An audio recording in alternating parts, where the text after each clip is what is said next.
ke laut naik perahu Cisapri untuk memancing si ikan kakap. Penjelasan tentang Igornas Kepri kita silakan Pak Despira bercakap. Salam olahraga, sport mania, khususnya di Pulau Riau dan Kota Batam. Kembali lagi bersama saya di podcast di Batam dan masih seputar dunia olahraga. Yes. Dan kali ini kita akan berbincang-bincang, cakap-cakap tentang sebuah organisasi, tapi organisasinya Sportmania terkait dengan guru olahraga, cikgu ya. Guru olahraga ini sangat menarik menurut saya, makanya saya undang narasumber kita dari Kornas kata dulu berangkat nasional, karena guru olahraga ini lebih toba untuk mengenalkan olahraga kepada para siswa pelajar sekolah masing-masing. Baiklah, Sportmania tidak berpanjang lebar. Tentunya terkait Igornas ini saya sengaja mengundang salah seorang pengurus dari Igornas Pulau Riau, jadi Igornas Pulau Riau, dan kebetulan yang hadir adalah Pak Despira Idrus. Selamat datang Pak Despira Idrus. Ya. Sebagai Wakil Ketua Igornas. Baik Pak, mungkin langsung saja nanti Pak Despira lah yang menjelaskan lebih detail Pak ya. Igornas itu apa, singkatan dari apa dan sebagainya. Nah, sebelumnya langsung saja saya rasa sebagai pembuka dari saya singkat saja. Nah, kita persilakan langsung tamu kita. Selamat datang sekali lagi Pak Despira dari Igornas Pulau Riau untuk memperkenalkan diri dulu. Pak Despira, silakan. Baik, terima kasih Bang. Tentunya tadi abang pakai pantun. Siap. Ya, oke. Buah jambu, buah semangka. Asik. Ewa. Enak-enakan di siang hari. Perkenalkan saya Despira. Iya. Sengaja datang dari Igornas Kepri. Siap. Luar biasa. Ya, nama saya lengkap Despira Idrus, SPD. Saya sekarang posisi saya sebagai kepala sekolah di satu sekolah negeri di Batam ini. Nah, terusnya saya mewakili dari Igornas Kepri. Sebelumnya undangan ini sudah saya sampaikan kepada Pak Ketua Sekretaris Igornas Kepri. Tapi karena beliau Terbatasan waktu, satu di Tanjung Pinang, satu di Karimun. Wah. Saya yang kasih kesempatan itu hadir itu. Oke, saya Selamat datang. itulah. Saya kepala sekolah di SDN 05 Nongsa, Kota Batam. Oke, masih perkenalan ini ya? Iya, silakan. Izin saya bertanya. Pastinya sebelum menjadi kepala sekolah, Pak Despira tentunya seorang guru olahraga itu lah ya. Itu ya. Supaya Sportmania Iya, betul. Jadi alhamdulillah karir liga di provinsi Asia tingkat, tapi background karena bicara Igornas, pastinya tadi Guru olahraga. Benar sekali. Saya mengajar sejak tahun 2000. 9 tahun saya mengajar di SMA. Di Padang Priaman di SMA. 9 tahun. Nah, kebetulan tahun 2009 saya lulus PNS. Saya guru olahraga, mengajar pertama di sini ngajar di Bengkong. Saya itu Batam Kota. Nah, setelah itu tahun 2021 nanti jadi ketua sekolah. Tentunya background dengan olahraga itu saya terus berusaha mengembangkan diri, bersosialisasi, berkolaborasi, dan mengikuti perkembangan sesuai dengan background saya olahraga, dan kebetulan saya juga wasit nasional. Wah, ini ya, itu sisi lainnya. Saya wasit PSSI C1 nasional. Ya. C3 saya itu tahun 2000. Ya. Ngambil lisensi C2 tahun 2006. Ngambil lisensi C1 nasional dari Magelang tahun 2009. Jadi saya 2008. Ya. Saya sudah instruktur wasit Ya. PSSI tahun 2009 juga. Nah, itu perjalanan saya jadi dari guru, dan spesialisasi saya di sepak bola, Di olahraga. sepak bola, terus di pencaksilat dan panahan. Dan alhamdulillah sejak di Batam saya sejak tahun 2010 mungkin bergabung dengan kita sama-sama di Mengurus PSSI. PSSI, dan itu di bidang wasit, di bidang wasit kita, dan juga sama-sama dulu. Iya. Jadi senang sekali ini bisa ketemu sama Bang Yogi sebagai pelatih juga. Dan saya juga pelatih, Pak. Oh iya. Pelatih Olahraga tadi. Ya, pelatih pusat juga, wasit pusat juga. Lengkap semuanya. Mungkin dengan kita sering bersosialisasi dengan orang banyak, ketemu di mana-mana, kita banyak kenal orang. Ya. Lewat olahraga. Olahraga itulah. Mungkin inilah orang media saya, termasuk teman-teman yang dari Gornas, percayalah sampai saat ini jadi pengurus dan di Kepri Gornas Kepri. Baik, terima kasih Pak Desvira. Terus luar biasa tadi. Kenapa tadi saya lebih mengarahkan memperkenalkan dari sisi personal, karena di awal podcast kita ini wah siapa sih Pak Desvira? Kan begitu. Dan ya Sportmania saya juga lama mengenal Pak Desvira secara personal, ya mungkin rekan sahabat saya juga yang aktif dan eksis bersama-sama kami di sepak bola khususnya Batam. Baik, Pak Desvira, kita itulah dari segi perkenalan ya. Nah, kembali ke Gornas. Baru kita masuk ke Gornas ini. Tadi Mas personal Pak Desvira. Gornas kepanjangannya apa? Gornas Ikatan Guru Olahraga Nasional Indonesia. Jadi sebetulnya mungkin sebagian kecil sudah pernah mendengar. Tapi mungkin lewat podcast ini khusus mendapat informasi. Ini sekali sosialisasi ya, Gornas itu ya.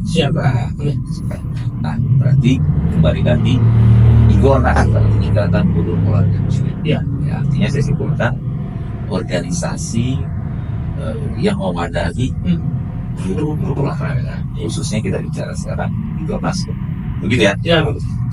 Nah, lebih lanjut mungkin bisa Pak Desvira jelaskan lagi tentang Gornas dan mengarah ke Gornas Kepri yang bentuknya tadi dan silakan.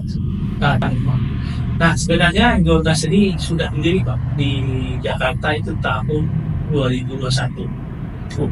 Baru. Nah, ini di bawah naungan Kemenpora langsung. Bina Kemenpora langsung ya. Jadi sekretariatnya ada juga di Kemenpora sekarang sampai hari ada khusus sekretariat disiapkan kantor sekretariat di Kemenpora langsung, dan di Bandung juga ada, di Dagung namanya kan sekretariatnya juga di sini. Dua sekretariat. Ya, pusatnya di Bandung, tapi di Kemenpora juga ada. Pusatnya di Bandung, ya. Tapi di Kemenpora juga ada kantor sekretariat kita untuk organisasi itu. Jadi di Kepri itu sudah menjadi juga sama dengan setelah itu juga kami Kepri juga berbentuk hal itu di Gornas Kepri. Itu tahun berapa itu dibentuknya Pak Desvira? Apakah tidak lama setelah terbentuknya di pusat atau tahun berapa sih?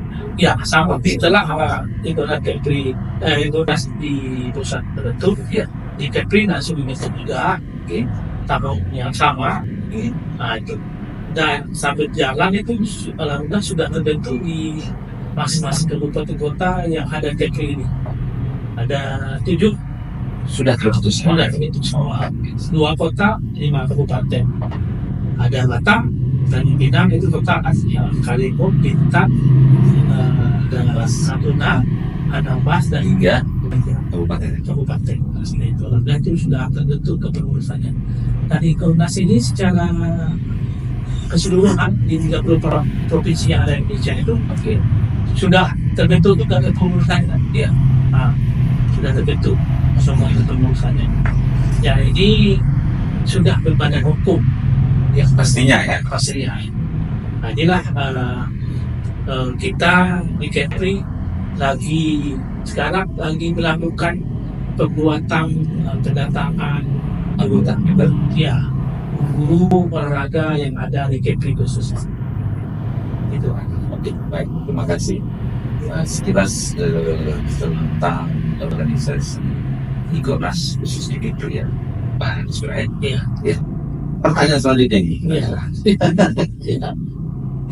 Tahun 2000 berapa terbentuknya di Kepri? 2021, 2022. 2021 ini pusat di Iya. Indonesia. Ikomnas Kepri telah terbentuklah Kepri tahun 2022. Ya. Nah, sampai saat ini dari mulai terbentuknya apa yang dikira-kira sekarang? Peran kegiatan program kerja itu sudah dilaksanakan oleh Ikomnas Kepri sendiri. Nah, Iya, ini ya, masyarakat tahu gitu. Iya. Alhamdulillah nih tujuan program kita ini sudah banyak sekali berjalan sejak berdirinya Ikomnas Kepri ini. Dan juga perlu saya sampaikan bahwa Ikomnas Kepri ini di Kepri berdomisili di Tanjung Pinang ya, Kantor pusat sekarang juga. ya. Dan perlu saya sampaikan kembali bahwa tujuan ya Ikomnas itu untuk mewadahi, untuk meningkatkan olahraga pendidikan ya, dan olahraga prestasi dan olahraga rekreasi kita seperti itu. Dan program-program yang sudah berjalan di tahun pertama kami pertama melakukan itu pelatihan senam sekali, senam pelajar. Oke. Oh, itu luar biasa resultatnya. Itu Yang diundang siapa? yang diundang sebetulnya dari Kemenpora langsung. Itu instruktur. Iya, Maksudnya kegiatan itu yang diundang guru-guru. guru-gurunya. Dan bahkan sangat-sangat senang tuh. Kita undang untuk mengikuti luar biasa itu. Yang pertama kita lakukan itu animo ya. Nah, dan selesai itu kita mengadakan program memecahkan rekor muri se-Indonesia. Kegiatan apa itu? Itu tentang pelajaran bahasa Indonesia dan dikembangkan stakeholder yang ada dengan Kemenpora. Ya, itu alhamdulillah berhasil kita. Oke. Nah, itu senam itu membicarakan pakai murid itu. Ya, betul. Berarti secara ukuran ininya kegiatannya yang lebih banyak gitu ya, atau melibatkan orang banyak Libatkan orang banyak untuk perbandingannya di Indonesia. Ya. Untuk kegiatan itu. Iya, lebih banyak melibatkan siswa, guru, ada stakeholder yang ada pemerintah semuanya. Dan waktu itu untuk memecahkan rekor muri ini kita tentunya berkolaborasi dengan Kemenpora dan seluruh Indonesia sama-sama melaksanakan senam ketika saya belajar itu. Jadi itu ada tuh berhasil Indonesia. Kita sebagai Kepri ini berhasil juga sama-sama melaksanakan itu. Terus yang terbaru kemarin kita adalah melakukan kegiatan antropometri. Bisa dijelaskan? Ya, antropometri itu untuk kita mencari anak-anak ya, Menjelaskan Iya. cerita ya. yang potensial. Oke. Mungkin anak-anak ini kita lihat seperti Potensi dan postur tubuh. postur tubuh, terus berapa dan bisa juga ya, terus jangkauan, itu lompatan, mungkin speed, kecepatan, nah itu Sesuai jenis olahraganya. jenis olahraga. Karakteristik. Kita pun tidak bisa menentukan apa cabang, tapi kalau kita melihat suatu anak misalnya di sekolah saya nih, ada anak itu baru kelas 5, ya tingginya 105. Berpotensi olahraga yang memprioritaskan dari segi tinggi badan. Bisa voli, basket, kan itu bisa. Paham? Paham. Nah, itu Jadi dari kita saya potong. itu tinggi badan. Ya tadi Pak Aris sempat program itu ada yang punya kecepatan lari ya mungkin di jenis karakteristik olahraga ya membutuhkan potensi itu. Yang badannya besar juga. Iya bisa di atletik. Atletik mungkin atau peluru gitu ya, atau guna. Ya itu kegiatan untuk pemantauan potensi-potensi siswa oleh guru dari sekolah. Oke, Pak Desira. Ya. Ini menarik juga karena kemarin sebelumnya juga di podcast kita ini pernah mengundang Om Ameng dari PSI yang sempat juga bercerita tentang kendala di olahraga voli. Ya. Memang tidak mau jadi potensi postur alias tinggi badan ini menjadi kondisi yang diprioritaskan bagi calon atletnya. Betul. Nah, apakah sampai sejauh ini program yang dilakukan di Gora Sarso contoh tadi apa nama istilahnya Pak? Antropometri. Apakah ini sudah pernah berkoordinasi berkolaborasi dengan cabur-cabur yang ada? Nah ini yang saya harapkan sebenarnya itu. Ya. Ketika ini ada semacam bentuk komunikasi, kolaborasi ini akan ada ini. Mungkin pekerjaan KONI atau macam olahraga yang lain terbantu. Kenapa? Grassroots dasarnya itu anak-anak geraknya di sekolah. Ya. Ketika dia ada donasi guru olahraga ini dilibatkan dia aja. Betul. Masih nggak tahu. Sangat membantu. Oh ini anak ini potensial tinggi segini. Kita tinggal arahkan untuk gitu. Ya, mau tidak mau, poli basket, poli kita bicara.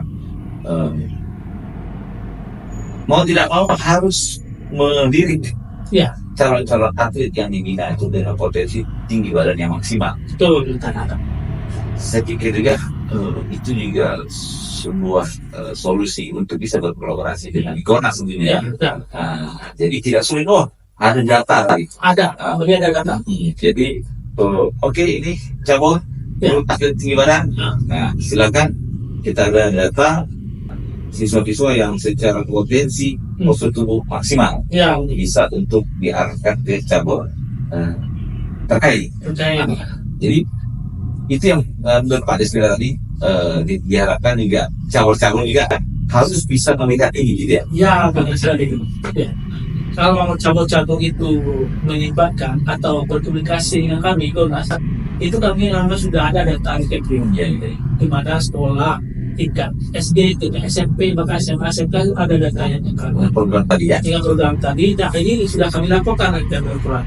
Luar biasa. Ya, sudah Jadi cukup menarik juga tadi beberapa program kerja yang sudah dilakukan di Tanjung ya oleh Komnas Kepri, khususnya berarti termasuk di situ di Komnas Kabupaten dan Komnas Kota yang ada di Kepri ya. Baik, mantap dan mudah-mudahan ya cabur-cabur bisa mendengarkan ini. Sayang sekali saya sudah melibatkan olahraga, mungkin cabur-cabur mungkin susah dan cuma melihat memandang itu yang ada di dalam saja. Tapi ketika cabur-cabur mau melirik dan berkomunikasi, komunikasi Komnas, itu luar biasa. Mungkin olahraga Kepri ini semakin berkembang. Bahkan minat anak itu akan nampak. Luar biasa. Baik, berikutnya ke depan apa yang kira-kira yang menjadi target program untuk dilakukan oleh Komnas Kepri sendiri? Ya, tentunya target ke depan mungkin kita lebih fokuskan ke guru-guru olahraga ini. Mempersiapkan guru-guru olahraga yang ada di Kepri ini, bagaimana mau bisa melibatkan diri untuk ke depan, bisa bersosialisasi, bisa meningkatkan mutu diri sendiri, mau belajar, terus mau berlatih, bisa berkolaborasi dengan orang lain, dengan organisasi yang ada di tempat lingkungan kita sendiri. Jangan kita sebagai guru olahraga itu sebagai penonton. Sebagai penonton di tempat kita nyata, jadilah kita sebagai pelaku, penggerak di tempat kita tetap berada. Seperti itu. Jadi memang olahraga ini jangan banyak tidur, Banyak bergerak, banyak berolahraga. Ya, makanya kembangkan potensi yang ada di diri kita itu. Contoh saya di bola nih, mungkin saya bisa mengembangkan di cabur PSSI yang tim saya pelatih. Mungkin saya lebih banyak donasi dengan mungkin kelompok atau apa namanya kompil-kompil kita yang pembelajaran kita yang ada. Jadi tiga cleaning contohnya yang ketiga itu Bantar nih. Satu sekolah itu pasti yang paling tahu tentang anak potensi pasti berolahraga itu. Oh contoh di pusat ini, poli ini, ya cabang-cabang ini pasti tahu. Kalau tinggal mengarahkan aja. Semua jenis olahraga. Iya, gampang menggunakannya kan. Tapi kalau koordinasi ini kurang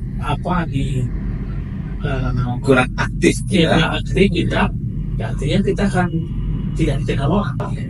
Dan banyak potensi dari murid dan siswa kita yang harusnya kita yang bisa menjembatani untuk mereka itu yang bisa dilakukan. Iya, begitu ya. Benar sekali. Baik, Pak Rizkira, atas yang disampaikan sebagai penutup dan closing statement terkait Igornas ini. Iya, silakan. Sebelum tutup. Iya, tentunya sebagai penutup, Igornas ini kan adalah wadah yang bisa dikembangkan baik di tengah masyarakat, stakeholder yang ada. Makanya di sini kita perlu untuk membangun, apalagi di dalam olahraga itu butuh kolaborasi kerjasama bersama, duduk bersama dengan berbagai pihak.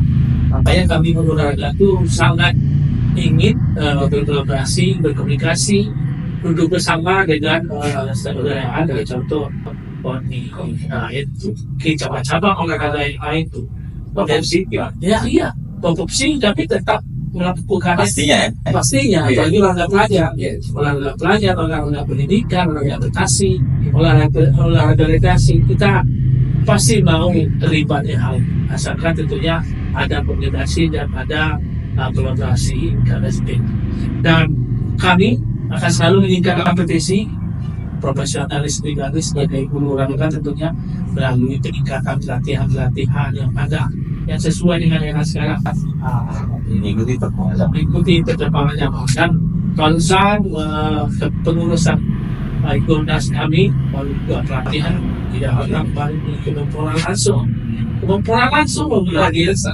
itu, dan juga kami akan mendorong partisipasi aktif, keterlibatan siswa aktif agar muncul calon atlet yang potensial yang ada di Kepri.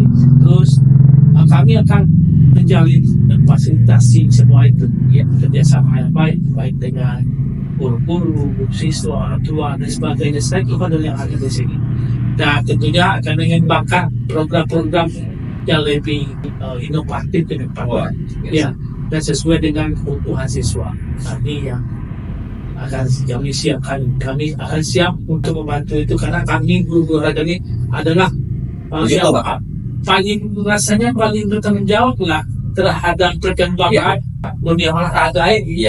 Kami lah dasarnya di situ loh, makanya jangan lupa, jangan kita beli kelas saja.